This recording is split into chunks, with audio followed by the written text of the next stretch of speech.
a 10-team Superflex mock draft, 3 wide receiver, half PPR settings, but instead of drafting alongside the computer, I'll be going pick by pick, building each team the way I would. If you like this format, please let us know in the comments and we'll continue to do more over the next month or so. And if you're new here, please hit that subscribe button as we're almost to our goal to 500. Without further ado, let's get into it. With the first pick, I'm going to go with Jamar Chase here. I just think, it is enticing it is to take Allen or Lamar or even Daniels up top. The fact that it is 10-team, I just think there are so many good quarterbacks this year that I just want to lock in who I have as my wide receiver 1, giving that I'm going to be starting likely up to 4 each and every week, ideally using that flex spot for a wide receiver as well. So Chase off the top here, first overall pick. Second pick, that makes it pretty easy, Josh Allen. I do understand if you have Lamar ranked above Josh Allen. We saw what he did last year. We know his ceiling is a little bit higher than Allen, but with Allen, especially in Superflex, you're just locking in that year over year consistency. QB2, QB1, QB2, QB1, QB1, QB8. So you know exactly what you're getting with Allen, and that's just too difficult to pass up for me. That being said, the next pick here is Lamar Jackson as well. Again, we know what his upside is. We know how talented he is. We know, both the Ravens and the Bills are probably going to be, top 3, maybe top 5 in scoring this season. So another player I'm really all in on. And for pick 4, I go back and forth on this one a little bit between Justin Jefferson and Jaden Daniels. I do love Daniels, but I do kind of have him in a little bit of a mini tier behind Allen and Jackson, just because we've seen those guys year over year produce. There's no reason why Daniels can't be the QB1 overall, and this could end up biting me in the butt. But Justin Jefferson, I know he's dealing with a little bit of a hamstring issue right now, but we just see year over year how excellent of a player he is. There were some worries heading into last season with Sam Darnold. And I think we saw once again that this system is it's just so good. And any quarterback that comes in is really going to excel. And I wasn't necessarily the highest guy on JJ McCarthy as a prospect. I thought he was great at Michigan, doing exactly what he was asked to do, but we know how good that defense was. We know how good the run game was, and he just didn't have to do a whole lot, especially in the second half. But I will say, in this system with these weapons, I think he'll be just fine. Now, at Team 5, this is where I will be going with Jaden Daniels. Again, for Team 6, I think this is actually a really good spot. I would enjoy having this draft pick in our draft. I'm not sure how soon you guys know your draft spots or when you guys know them or how you determine those, but I like this because it allows me to grab really any player at the end of this top 6 tier. And for me, that's CeeDee Lamb. And if you're saying, well, wait a minute, where are the running backs? I totally get it. If you want to push Saquon up, if you want to push Bijan up, that's totally fine. But for me, with these 3 wide receiver builds, it allows me to make sure I lock in one of these top tier guys. I don't necessarily love the 7th pick in the draft, but I'm going to go ahead and select who is our top ranked running back. Not a big surprise that it's Saquon Barkley, but I have seen him getting pushed down more and more. And we actually did a tier breakdown video talking about Bijan versus Gibbs versus Saquon. And we have it Saquon, Bijan, Gibbs, but they're all elite players. We all, think they're in a tier of their own. So for me, just going to lock in Saquon here. Now at Team 8, this is a little bit interesting. As much as I love like Hurts and Burrow, again, the depth at quarterback, I just want to lock in a top end guy. And I think Puka Nacua is someone who's in line for a really big season. We know the target volume is going to be massive with Cooper Kupp gone. We know Devontae Adams comes in, which is, definitely a threat. And I thought Devontae Adams looked fantastic last year, but we've seen in these McVay systems where they just hyper target their number one. So I think if Puka can stay healthy and if he can increase his touchdowns this year, we could be looking at a very, very high ceiling for him. Now at pick 9, there's a few ways I can go. And I want to say, this is how I would draft each of these teams if they were each of my teams. So if I had team 1, team 2, so I'm going to build these out accordingly. I'm not just going to go off, rankings or anything like that. So for me, man, it's tough. I kind of want to go like a hero running back approach.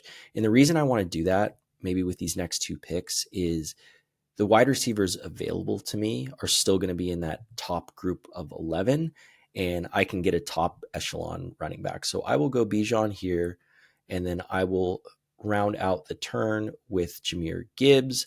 Now, turning back around, there's a couple things I can do. I can go at the quarterback position. I actually have Burrow one spot above Hurts, but I'm kind of starting to change my tune on that a little bit. It's just we know how many rushing touchdowns Hurts is going to get. We know he's in a great offense. And we know with Burrow, he's in a great offense as well, and he's going to push for 5,000 yards. So I don't want to take anything away from that. I kind of have them in their own little mini tier. But again, just kind of leaning into the wide receivers here, I will go with who I have is my number 5 wide receiver, Malik Neighbors. I don't know how many targets he's going to get this year, but it's going to be closer to 200 than 140. I don't know. And I think if Russ is decent, we know he's good at the deep ball, and we know Malik Neighbors thrives in go routes. If they can get him involved in those quick hitters as well, I think he can be in for a really big season, and I would expect his touchdowns to increase. Now, swinging back to Team 9, where I started with Bijan, again, there's just so many wide receivers that I like here, and I hate to pass on quarterback and Superflex, but one guy that I have moved up over Brian Thomas Jr. and actually over Nico Collins, I originally had him ranked down a little bit, is Amon-Ra St. Brown. I think we just see year over year with Amon-Ra how consistent he is in, his targets, his receptions. We saw a spike in touchdowns. And if you're worried about, the Ben Johnson departure making this offense take a step back, personally, I think that affects David Montgomery more. I mean, we know the connection that Goff and St. Brown have. Dan Campbell's still there. And not to mention their schedule is going to be a little bit tougher this year. They're facing 11 playoff teams from last year. We know last season's schedule was a little bit easier. They had all those dome games, but I think if they end up being in more shootouts, that could be good for guys like St. Brown and Gibbs. Now, with the Puka team here, this is interesting because I've still got at the wide receiver position a couple guys that I love in BTJ and Nico Collins, and then that little tier behind them of London Ladd and AJ Brown. So I think the fact that, it's interesting because Puka's not necessarily a beacon of health.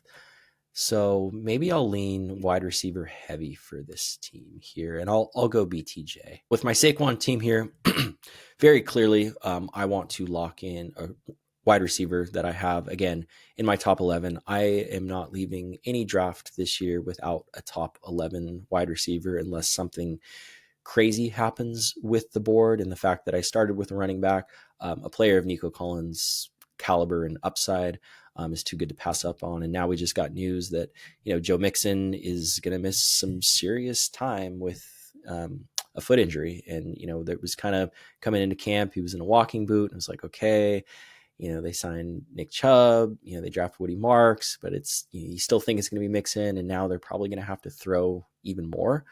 So I think Nico is truly the alpha in this offense. And we saw that last year, even when he was sharing the field with Diggs and Tank Dell.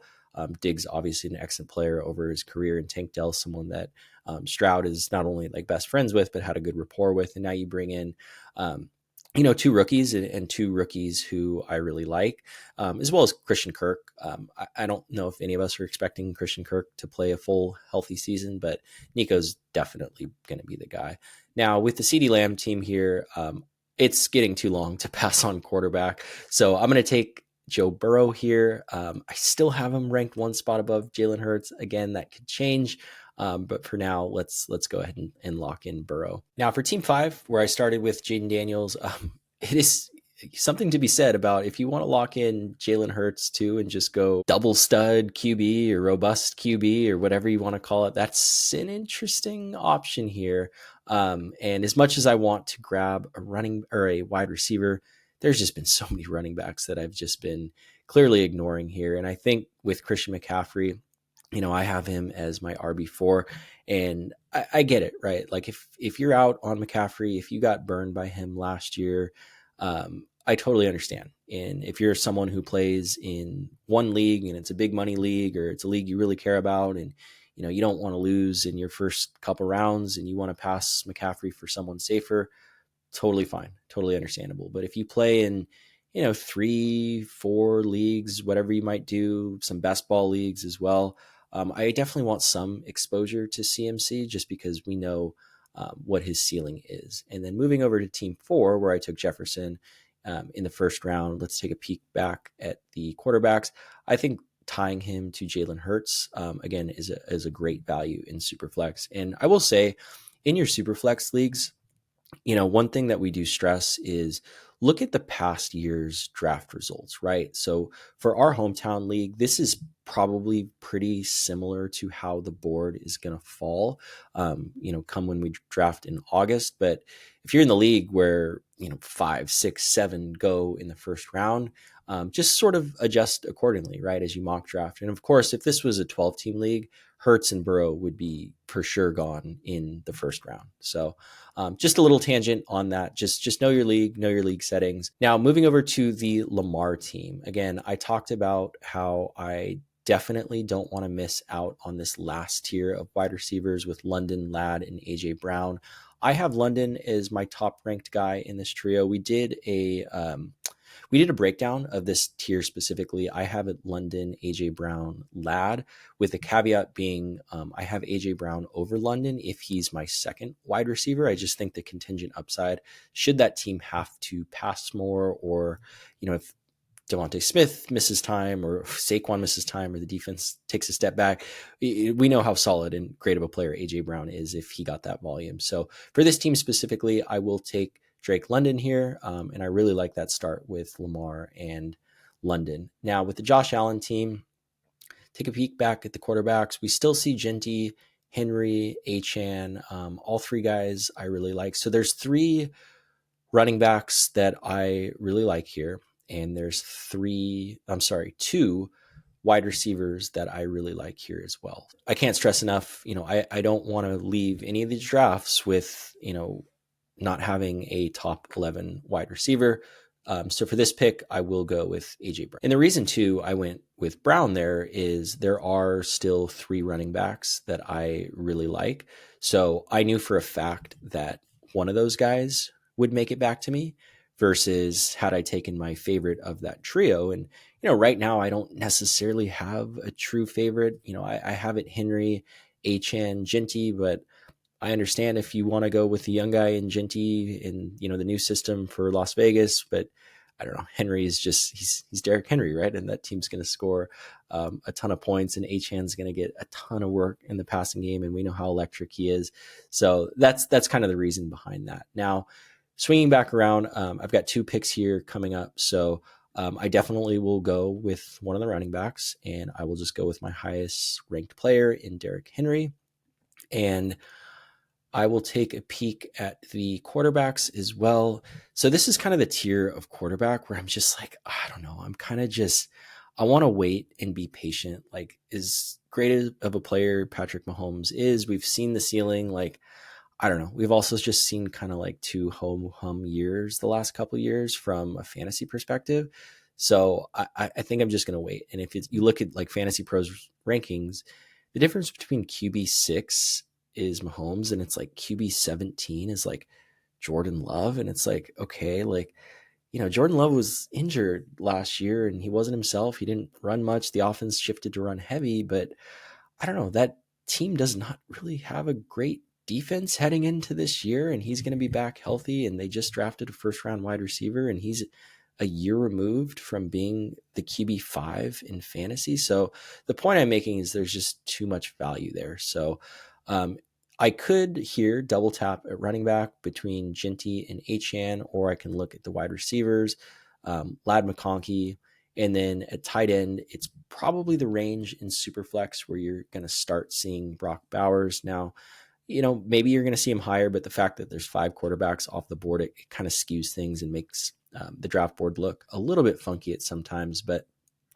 it's just hard for me to pull the trigger on Bowers when, I haven't ranked Bowers, McBride, Kittle, but I don't know, when you're able to get Kittle like 2 rounds later, I just think that would be a target for me here swinging back around after that. So I'm going to pass on Bowers, and I'm going to go in on Ladd McConkey. So I love that start.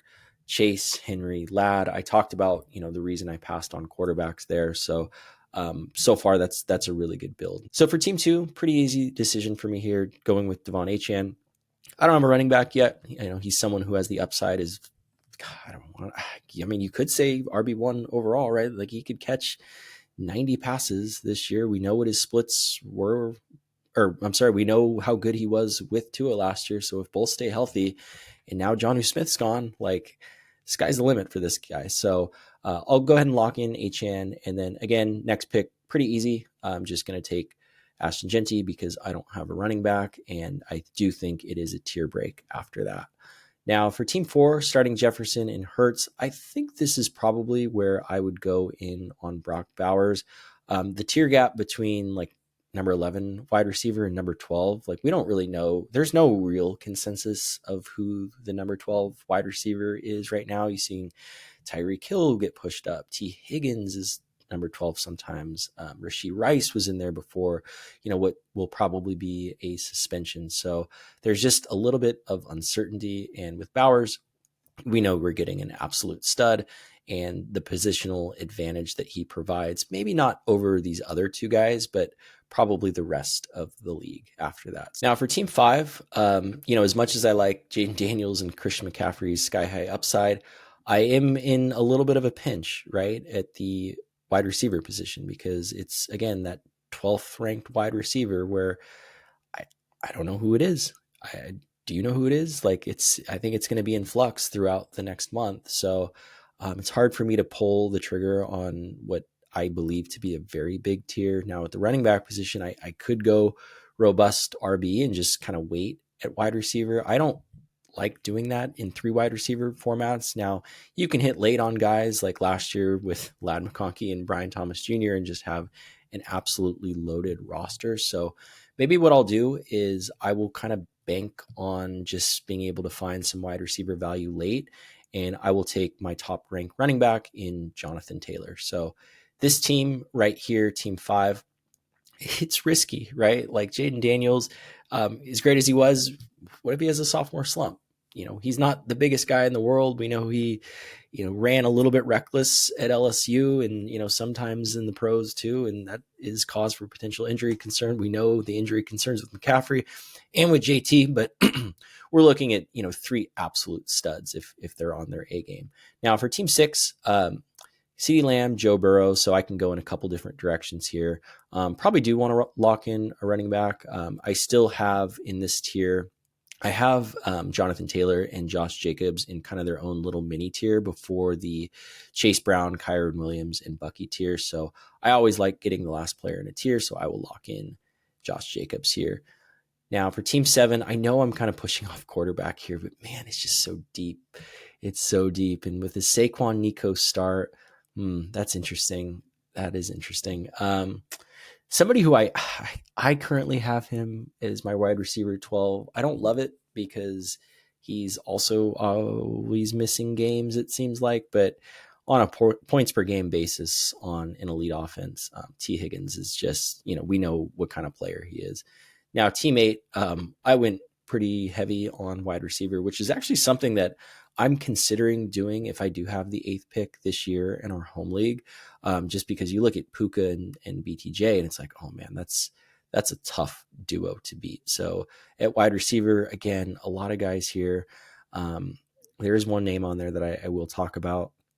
Running back, yeah, there's a start of the new tier. Tight end, Trey McBride is intriguing as well. I don't love picking him in the same round as Brock Bowers, though. I do think that there should be a round tier break. So I think what I'll do is lock in someone who I think we will see continue to rise throughout the offseason, especially now that Jonnu's gone. If we get any word that Miami's kind of opening the playbook back up, we know what Tyreek Hill can do. And I'm going to all but guarantee with the start of this draft that I have the best trio of wide receivers in the league. Now, the next team, Bijan, Amon-Ra, can go a few different directions here. Wide receiver, again, some of these guys, tight end, Trey McBride. Maybe what I'll do is I don't want to push these guys down too much, and I do want to be realistic. I will go with Patrick Mahomes here. We know what his ceiling is. We've seen it before, and I think with Mahomes, the reason I'm a little bit more inclined to take him in Superflex versus like a standard one QB league is we know the stability he provides. Like last year, he was very much a disappointment from fantasy perspective, but he didn't have any games below 14 fantasy points. Like you look and it's nothing great, but it's all pretty consistent. So I like that stability. I think I can lean on that stability. So I'm going to go with Mahomes there. Now, Team 10, got a couple picks in a row here, so I can go a few different directions. I do definitely want to lock in Trey McBride here. I think that's an appropriate spot for him, especially because I have 2 picks. And I know I said I didn't want to draft these guys in the same round, but you get the idea. I just pretend it's round 4. And then at the wide receiver position, this is probably where I want to lock in another and kind of just lean into the hero running back approach that I have with Gibbs up top. And for me, the way I have it ranked, and I don't love this, but JSN was a stud last year, and I don't know how good Darnold's going to be in this system. He finished as the wide receiver 9. We know he's a very talented player. So if that all works out, I think he's in line for a very good season. And again, not a wide receiver that I would want to rely on as my 1. I would love to have him as my 3. But I think as my 2, that's something I'm comfortable with. Now, swinging back around, probably the same idea with the hero running back approach with this Bijan team. But let's take a look. We still have Bucky. We still have Kyron. We still have Chase Brown. So that's interesting because there is a big group of wide receivers. So I think if I was on the clock here, I would go who I have is my top ranked, and that is Chase Brown. Again, all those guys I do have in a similar tier, but Cincinnati's going to score so many points, and they're going to be trailing a lot. Their defense is not good, and Chase Brown showed he can handle a big workload, and they didn't really do much to address that in the draft. So locking in Chase Brown here, which sets up really nicely for Team 8 to take Kyron Williams. I understand the hesitations with Kyron. Like I have hesitations with Kyron this year. Like I know Jarquez Hunter is electric, and they brought him in for a specific purpose, and his, snap share might not be as high as it always is, but, let's not pretend that McVay's not just going to want to run it in with him in the end zone. And now I have, 2 very valuable fantasy assets with Puka and Kyron on what should be a very prolific Rams offense.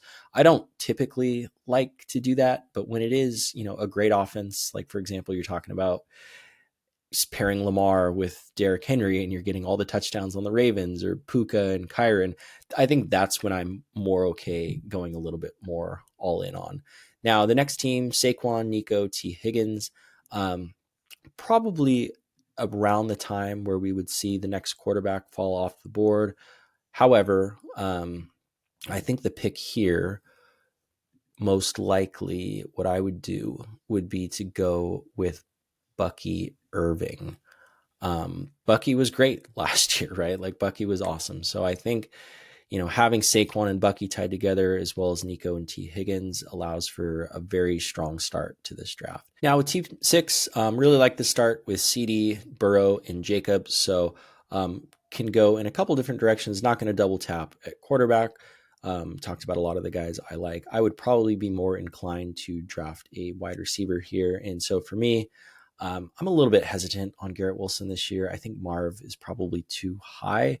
I know we all kind of got burned by him last year, but I do think he has a lot of room for improvement in another offseason, developing rapport with Kyler. And Kyler was not good on the deep ball last year. So I think if they can improve on that, he's going to be a decent play this year. Mike Evans is intriguing. Terry McLaurin, again, just a lot of tough players. I think right now I actually have Devontae as the highest player.